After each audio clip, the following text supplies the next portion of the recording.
உங்களுக்கு சந்தேகம் வருது. கேஎம் நேரு ஆந்திராவை பூர்வ குடியுரிமை கொண்டவர், ஆந்திர மாநிலத்தை சேர்ந்தவர், ராம்கி ஆந்திராவை சேர்ந்தவர். இங்கதான் எங்களுக்கு பெரிய சந்தேகமே வருது.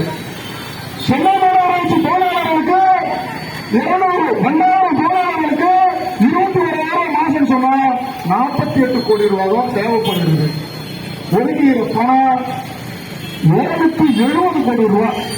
சரி, 70 கோடி வச்சுக்க, இது 200 கோடி யாருக்குடா போகுது? யாருக்கு போகுது? யாருக்கு விட்டு வெளிப்பணத்தை ராக்கி முதலாளிகளுக்கு கொடுக்கணும்னு சொன்னா இங்கதான் எங்களுக்கு சந்தேகம் இருக்கு. 10 ஆண்டு திமுக ஆட்சியில் இல்லாத நேரத்தில் தமிழ்நாட்டினுடைய கஜானாவை காலி பண்ணி நீ தனியார் முதலாளி வசதி ஒப்படைச்சு கொல்ல பக்கமா என் வீட்டு வழிபணத்தை எடுத்துட்டு எவனே ஒருத்தவன் 15,000 ஒரு மாசத்துக்கு சம்பளம் போடுன்னு சொன்னா நான் 21,000 நான் வேலை செஞ்சேன். எனக்கு அந்த வேலை குடும்ப கேட்டு போராடுறவங்களை கூப்பிட்டு பேச முடியலன்னு சொன்னா முதலமைச்சர் அவர்கள் தலையிட வேண்டும். நாங்கள் பல போராட்டங்களை நடத்தி கொண்டிருக்கிறோம். இந்த முதலமைச்சருக்கு நாங்கள் மறுபடியும் சொல்றோம், தேர்தல் நேரத்தில் பகை வேண்டாம். என்ன ரொம்ப கேவலமாக இந்த சேவை பார்க்கிறோம். பத்திரிகையாளர் பேட்டி நீங்க பார்க்கலாம். செய்தியில் பார்க்கும்போது தூய்மை பணியாளர் விஷயம் நிருபர் அறிவிச்சோம்னா கெட்டலும் கேலியும் நக்கலும் நையாண்டியும் சொல்லிட்டு போற செயல்பாடுக்கு அங்க இருக்கிற தொழிலாளர்கள் ஏதோ ஆமஞ்சாமி கும்புராஞ்சாமி இப்படி போறவன் இல்ல. இப்படி போறவனா இருந்தா அவன் 120 நாள் போராட மாட்டான். ஓடி இருப்பான், ஒரே நாள் போராட்டத்துல.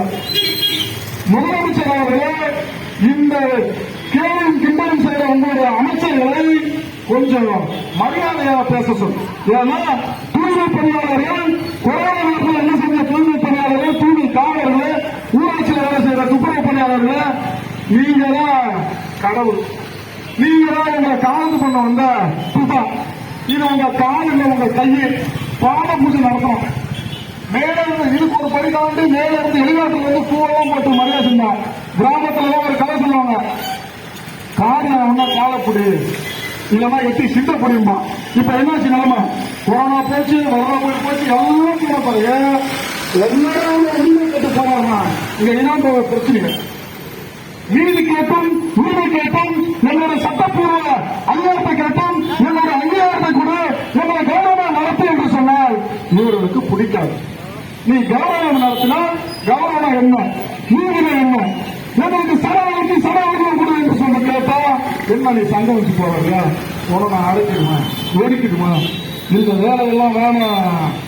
முத்துவேல் கருணாநிதி ஸ்டாலின் அவர்களே தேர்தல் நேரத்தில் எளிய மக்களை பகைச்சுவிட்டு உங்களுடைய சிறப்பு தொகுதியை விட்டு கொடுத்துறாதீங்க. 2000 குடும்பம் இறங்கி வேலை செஞ்சாங்கன்னு சொன்னா